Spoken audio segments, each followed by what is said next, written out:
happened, but we said this before, we say it again. Trying to run a business in Nigeria at times is really, really tough. You need to do your own things, and even when you run your own system, your own power, everything, there's still always there's always going to be some thing that makes it look like, okay, are we being sabotaged? So all right, so we are sorry, but we're back. Yeah, we're back. We're talking about Davido's concert, and you were talking about £340,000 well spent. Yes, so like I was saying that if I was Davido and they came to me and said, look, David, you need to shut down the show in 30 minutes because there's a rule and £10,000, I'm going to be like, am I going to come and tell these 20,000 people here, guys, we're shutting down in 30 minutes. I'm sorry, you got to go. No way. No, you look at the crowd, you look at everything, and you weigh your options. You're like, okay, if I was meant to make £500,000 profit from this, I'll let go of 340. And if I was meant to make £340,000 and I have to pay it as a I will let go still. Because for optics, for every reason, that show could not have stopped abruptly. It would have been funny. It definitely couldn't have stopped. The only thing they could have done to not be in this situation is, since they knew there was that rule about not extending beyond 10 p.m. or what time did you call it now, they probably should have started earlier. Yeah. Like, guys, look, there's a rule and I don't want to break it. Starting I don't want to in the break afternoon. it. Yeah. If you knew that you had a lot of acts that were coming. You know, he had a lot of acts. Yeah, so I agree. That agree was with the only downer on that show. That was it. And I think it was a good. Still talking about the DJ. I saw when a lot of people were complaining about playing a song from a tagged song at a concert. You know all this more music from something.com. He actually played a song like that, and I okay, no, you shouldn't be playing that kind of song. Funny enough, I didn't even know she was a DJ. Never knew she was a DJ. I know as an actor, I never knew she was a DJ, and I'm like, okay. You shouldn't be making those kind of mistakes. No, nobody does. Yeah. In fact, in the first place, you shouldn't even have those songs at all on your system. Where are you getting those songs from in the first place? Because normally, what you do is you create a folder for that show. There's supposed to be rehearsals. There's supposed to be all of that. Even if you don't create a folder for that show, let's say standard. You don't even understand where I'm even coming from. Let's even say she didn't.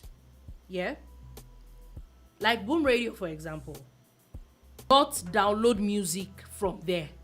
If it will mean that you would have to buy those songs, do you understand? You will buy those songs. You do not download music from those funny in the first place. So it shouldn't even be on your computer. Talk less of having issues with it at all. That's where I'm even coming from, is how you even got that song in the first place. Yeah, so same thing. So the idea is that when you're preparing for a show like that, you create a folder and you would have rehearsed with everybody. And if you actually did proper rehearsals, you would have found out that, okay, this song that I should not have downloaded, I downloaded it and I shouldn't have it. So I have it. Then I delete it. It's that was very, very attention very to detail is important. Yes. You know, because I know that Davido and his team put in a lot of work into this show. A lot. You would see it from how they had to generate the buzz and the hype themselves and everything. And they did well. They got the good results and everything. But the problem is a lot of people complain about things that it shows that at times we're always just looking for the negative. You are just very mundane. Okay. Okay, you're going to say what you want to say. No, I was going to pick out something else that happened at the show. That's why I said you should finish your statement. No, for me, I'm just saying that I'm not going to come and say, it was a bad show, it was this. I'm just going to look at the bad, the good, and the ugly, but majorly for me, it's a good on the major things. Yeah, it's a that huge. A Nigerian artist, shut down the O2 again. Another Nigerian artist did it. He did it in a beautiful way. Yeah. I remember.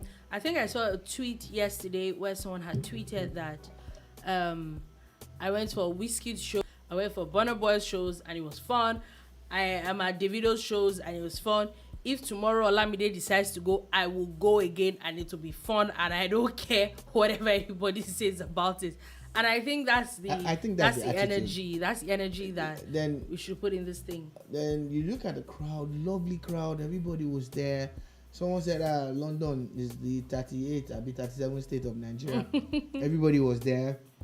Then again, performances, Focalistic from South Africa had a massive performance with Davido, Tekune Gold and Davido on eye. It looked like Davido was going to rip his shirt off him, when he was jumping and shouting. Then, Fuse, a 3-day-old song. That song. The entire. That song is. The entire hall, the entire venue, the entire people, everybody there was singing that song. The finesse song. Then when Victoria also got to perform the song with Mayoko, Holy Father, that was amazing. Like seeing how people could sing along with Victoria and everything. And I looked at everything, the snippets, the videos are saying, and I said, Davido, well done. Good job. Well done. Great job. And a very interesting story thank you for putting it that I saw today. Very interesting though.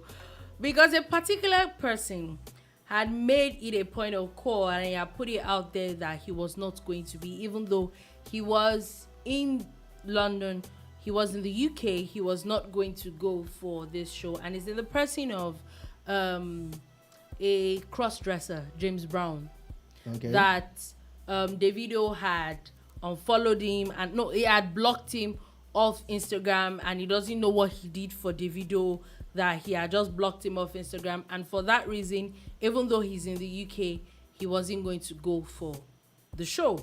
This came out like a few days ago. Then a video surfaced yesterday where James Brown, this same James Brown, was actually bounced at the venue he actually was prevented from coming in. He didn't have tickets? For whatever reason. I don't know or what. VIP pass? I don't know, whatever it is. Whatever reason, but he got bounced. And a lot of people, now the issue with a lot of people were like, you made it an issue when it was not even an issue. You basically came out to say that you're not going for this thing. Which if you do not go, you will not get bounced. You now go and then you now get bounced. Wow. How hurtful could that be? Now, does it? I would not believe that Davido has so much time on his hands to actually instruct that this person does not come into his show. Well, we don't know what happened. We only know that there's a video that shows that the guy was bounced. And of course, for everybody that likes that guy, there are like 10 people that don't like him. Or let me just say one, so it's balanced. Why did he go? Why did he go? Do you understand? That's the question that everybody's like. Why did he say he wasn't going to go? He wasn't going to go. Nobody asked you for an opinion, but then you decided to put it out there. Then you now get bounced. You see this thing called clout at times. We need to be calming down. There's a way you will chase it that it will bounce back, and this one just bounced back. This one just definitely on the guy and everything. Definitely bounced back. Because again, if he had tickets to the show, I'm not sure they would buy him. So did he not have tickets? Did he think he was just gonna waltz in? I'm a celebrity, you know what I'm saying? I'm in one college trying to. Okay. I don't know, man. Anyways, shout out to Davido for having a massive show. massive one. That's another massive one. Shout out for putting a lot of people on the same way Whiskey did, like put people on, and that really helps. It does a lot for their global appeal and everything. And shout out to everybody pushing the Afrobeats agenda, putting Nigeria on the map in a positive way. It's amazing. It's amazing that at least you see, as much as you hear a lot of youths do a lot of things, there's also a lot of youths out there putting Nigeria on the map for the all right reasons. And so talking about that, let's come down to Nigeria. As President Muhammadu Buhari has officially left Nigeria for the UK as well, for a 2-week medical visit. Now, there's a statement attributed to him that in those 2 weeks, Nigeria is in safe hands as he has passed on the reins to the vice president. So it looks like vice president is the acting president for the next 2 weeks. Yeah, interesting. But look, it's been about 7 years of this government, President Buhari's government, and I think it's disgraceful and disappointing that they're still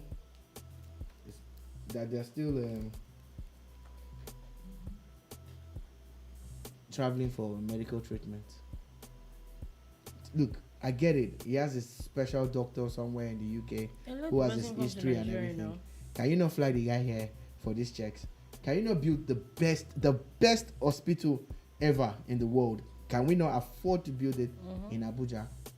If it's just for the president's sake, can we not build one of the finest hospitals in Aso Rock that even other presidents of other countries will be like, you know what, I want to go and greet my friend Muhammadu Buhari. Maybe I'll get a chance to use the presidential hospital. Do you get what I'm saying? I think it doesn't sit well and it doesn't look good on us to have our president still go abroad for medical treatment. Yes, he's being honest about it, but no, it is wrong. Yes, it is wrong. It's extremely wrong. Don't. So about handing over to the vice president, yes, it's normal. It's perfectly normal. But if you want to be honest with yourself, even if you're an APC person or you are there are some things that should supporter, not happen. Ask yourself: is 7 years not enough time to build one of the best hospitals in the world and equip it to the highest level?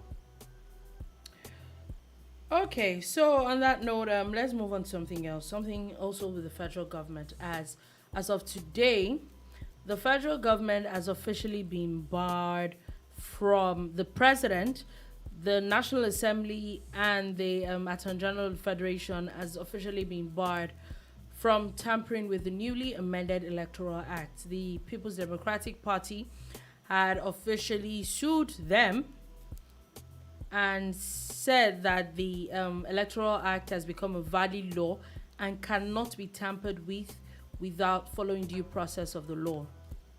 So the court definitely upheld that and says that the proper place to challenge the validity of any existing law is a court of competent jurisdiction and not the National Assembly, which I'm beginning to get funny about it. But anyway, the court has officially restrained all the defendants in the suit from removing especially section 84 subsection 12 of the Electoral Act.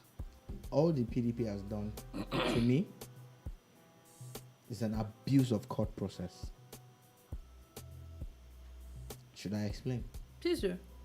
6 times the Electoral Act amendment was sent to the president. 5 times he rejected it. Then he signed it the 6th time. Because there was always one clause or the other. Now this particular one, he had delayed and he knew he had a 30-day window, which was explained by himself and especially his assistant, his media assistant. That he had a 30-day window to either sign it or return it again. Which at this time the House will probably overrule him, and there will be a lot of drama around that. Yeah. Mr. President signed in the nick of time, right? He signed it and he complained about some other clauses, right? Right? I'm listening, yes. So, if he was going to amend or do anything, would he have signed it? Signed it. Once he puts his signature, it is law. They know it. And when he was saying this, his message was to the assembly. Why do you now go to court to say you are trying to bar him from changing it when he had already signed it and passed it? It doesn't make any sense at all. But look, is it even the hands up? Because anybody can go to court. Doesn't have, you don't understand. It doesn't have powers to change that law. That's why he signed it and sent it back, because the House are the only ones that can actually amend it. Now, for amendments, it is not a crime. You take due process to amend laws. Last week, we saw them amend about 60. Yeah. 68. Yeah. So, what exactly are we talking about? Going to court again, suing someone that has immunity from being sued doesn't make any sense. Ask these lawyers one thing. What does the immunity clause mean? That they say someone is immune. My own issue is from legal issues and legal matters, and you say you're suing him. I don't even think I have a problem with PDP anymore. I think I have a problem with the judge, because it's what anybody can bring any case to court. But now the judge has upheld it. But definitely they said that further hearing in the matter has been fixed to March 21. So the case has not ended yet. We'll hear what it has to say. Maybe the defendants are going to have to appeal, or, you know, all these court processes. But I think that we should, like you said, court processes and all. I also did not get why the president was signed something and then he wanted to amend something else out of it, which I felt that in the case of when he was returning it, when it was the issue of the direct primaries, that kind of thing should have been included. And I felt it was kind of time wasting. Why didn't you include it then? And then those things should be amended once and for all. That's it for me. And moving off that, also there is also now news from the federal government as well. We know that for the past few days there's been a lot of evacuation of Nigerian students, or generally Nigerians from Ukraine, especially ones that are moved from Poland, that moved to Poland, Romania, Hungary, and I think Slovakia, and all that. A lot of these countries have been helping Nigerian government to move a lot of these things, and Nigerian government have been bringing a lot of people. We know over the weekend about 4 flights actually came to Nigeria from all these countries, yeah. And now we also spoke about on Friday how some Nigerian former soldiers are going on about how they want to join Ukraine in fighting the war against Russia. Now, the federal government has now come out to say that they are kicking against the recruitment of Nigerian volunteers as mercenaries by Ukraine. In a statement through the spokesperson of the Federal Ministry of Foreign Affairs, said that the federal government will not tolerate the recruitment of Nigerians in the war. They said that they have reached out to the Embassy of Ukraine in Nigeria over reports that Nigerians are registering to join the Ukrainian army, and that they will not be allowed to go. Really? Yeah. Okay. You know, I do not support war. Personally, I think that but you see, the thing is, does the government have the power to stop someone from saying that he wants to go and work in another country? But I have a question, which I think that maybe is the angle that the foreign ministry is looking at, foreign affairs ministry. See, by the time some people will now get to that Ukraine, and they see the kind of things that are happening there, that's where you now start carrying placard, and you now start saying, Nigerian government, come and carry me. So, I don't know, it's just my own, what's it called, that Nigerian government, please, we don't have extra money to evacuate anybody. So, don't, stop to hear stories that touch. That's where you start hearing stories that touch. Well, Nigerian government did not evacuate. That's an angle to it. That's just my own thinking. But the other angle is, imagine they say they're going to be paid about $3,000. $300. Yeah, per month. You know. It's a lot of money. So if you earn $3,000 per month, a bad idea. Now when you calculate that, you know, bank rate alone, that's like. But I think that that's like 1 point something. There is no need, because now we already know, which I really honestly feel that the Ukrainian government is really doing it just to discourage people. Discourage people how? remember the ones that they said that they should go and bring $1,000? No, they're doing it to show. They want people who are really committed. People who are really committed at least to make the money.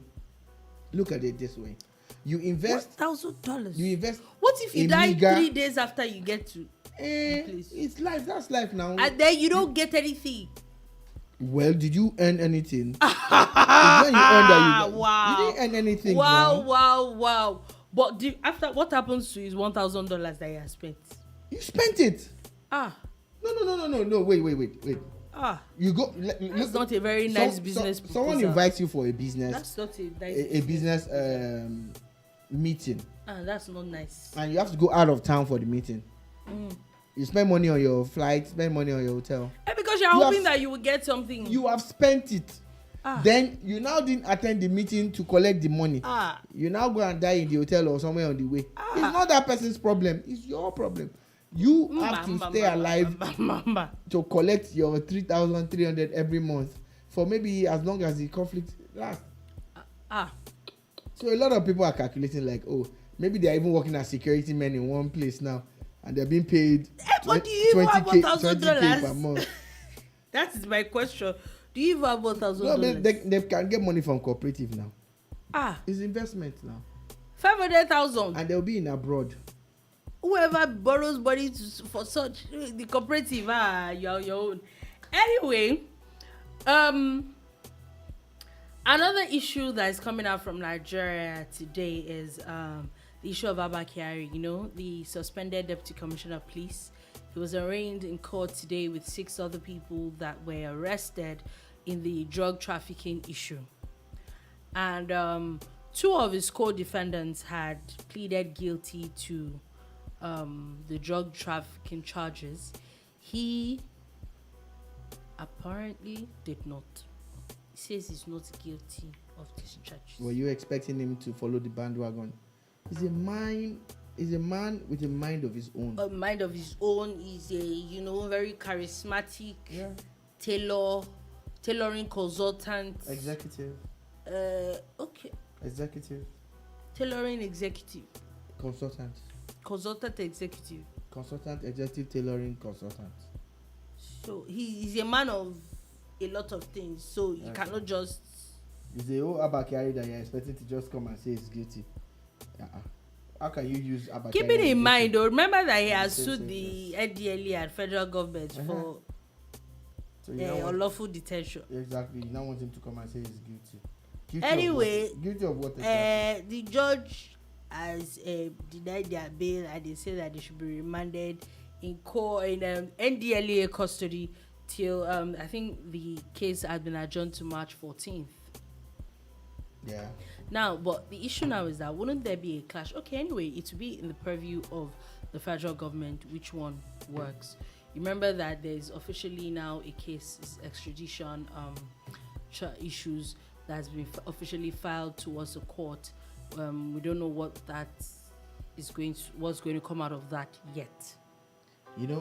If I was a part of this government, this is what I would advise.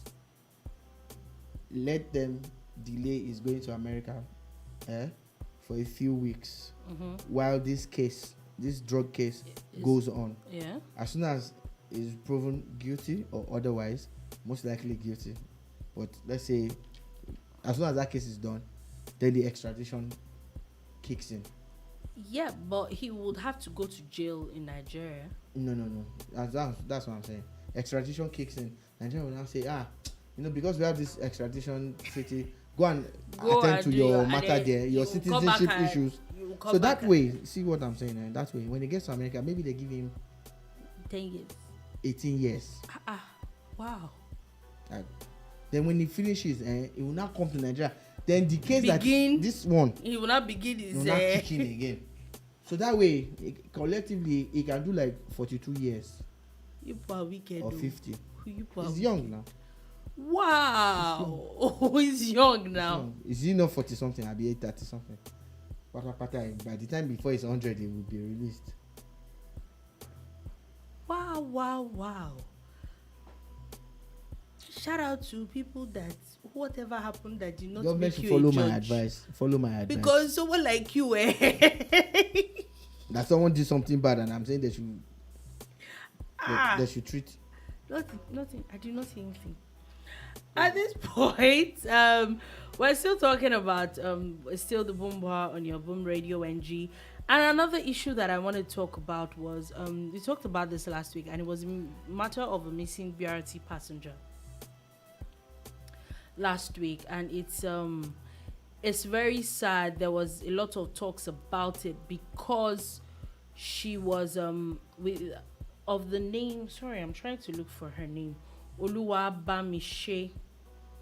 And the story was she was a 22-year-old lady who had reached out to a friend that she felt very funny in a Lagos BRT bus that where she was going to Oshodi. She was supposed to be on her way to Ota from Aja.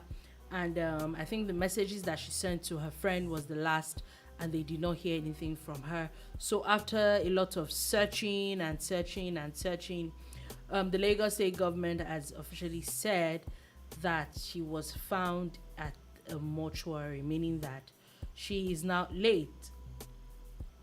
That her corpse had been deported at the mainland hospital Yaba for autopsy. It said that the corpse was found lying on the Carter Bridge by Ogogoro community at Lagos Island.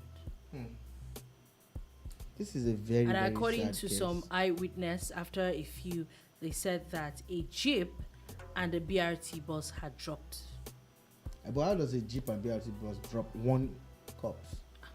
Maybe they parked together. Let me just put it. Many things I don't understand. There's something wrong somewhere. The story doesn't add up in any way. In any way. How is someone able to use a bus of that size, so freely? So obviously they don't track these buses. I also saw I think it was last week then where they don't have CCTV there was there was an interview with one of the top managers at the Lagos bus, the LBSL or something funny like that, Lagos State Bus Agency, and they were talking about how it's a particular private agency that recruits drivers for them. Excuse me. Please. For them, and so they don't have like information about it. And I'm like, how difficult is it to recruit these people yourself, to do background checks? There's nothing wrong with outsourcing. I don't have a problem with outsourcing drivers. At times, let's be fair. To get the best when it comes to recruitment, at times you need to outsource. But so still, they should still have those kind of information. The fact that they have now outsourced. No, your question was about the system of getting them. And I say, I don't have a problem with that. What I have a problem with is now you have outsourced the recruitment process and you have employed these people. Then they are on your own database. Yeah. So you must know. Don't they have referees? Don't they have all of those things? Those information then, you people should have it as well. The bosses themselves, they're supposed to have trackers and CCTV. It's supposed to be a standard. Dash cam and all of those things. Come, don't play around with these things. Don't. Because now it is like the pictures of that particular bus. It's we're talking about it last week that it is actually a Lagos State bus. Internal, see. I'm not talking about CCTV on the streets. I'm talking about CCTV inside in the bus. Yes, it's your property. It is Lagos State property. Because again, if you had a system that is tracking, why is this bus going off track or stopping at this time? Yeah. You pick your radio and you radio the person. Why are you there? Well, it's because there's no tracking, there's no monitoring, and those bus guys know. I assume that they had all of these things. No, they because don't. If you're talking about why spend so much, I get what you're saying, because why put so much investment? You cannot run a fleet without those things. Technology is available. Use it. Why do you have a fleet of BRT buses and you're not tracking them? For many reasons, you need to track these things. Apart from security, even for logistic reasons, for marketing and other reasons, for you to know what's going on at any given time. Yeah. So with the CCTV camera, you already know that there's something wrong and you're calling the person. We're watching you. We see what you're doing. But if he tries to disable the camera, then you really, really know that there's something wrong. Then you can actually call the nearest RRS squad to say, intercept this boss. This boss, yeah. Intercept this boss. It's very, very, very, very, very sad. And on that note, the Lagos State Police Command has said that there is a lot of work still going on trying to arrest as many people as possible. They had been looking for the driver for a few weeks. It has been confirmed today that the driver has been arrested. There hasn't been a lot of information about him anymore yet, but they said the driver of that bus that had suddenly gone AWOL, because the bus actually got back to where he was supposed to be parked there, and that was like nothing happened. Like nothing happened. That's because they weren't tracking him. They were not tracking him. So imagine if they were tracking, they would know. They will know. And again, that bus, forensics people need to come through. Something definitely happened. They need to check for fingerprints and a whole lot of things. Again, but when we talk fingerprints, what is the effectiveness of forensics without a database? We have a database. Use it. I think so. Finally, before we go, a 2023 presidential aspirant, Sowore, has been arrested by the Nigerian police again. They said that this was where activists, a few number of people with Barrister Pelumi Olajengesi Deja, were at the SARS headquarters to make an appearance following an allegation from the Nigerian police that he jumped bail. And also to inquire about charges filed against him by a former House of Representatives member, Ned Nwoko. All right, we'll be checking on this Sowore story. It doesn't augur well for his presidential ambition that is getting this kind of arrest. We'll definitely see you shot, but you sure that he's not enjoying it as well. But on that note, that is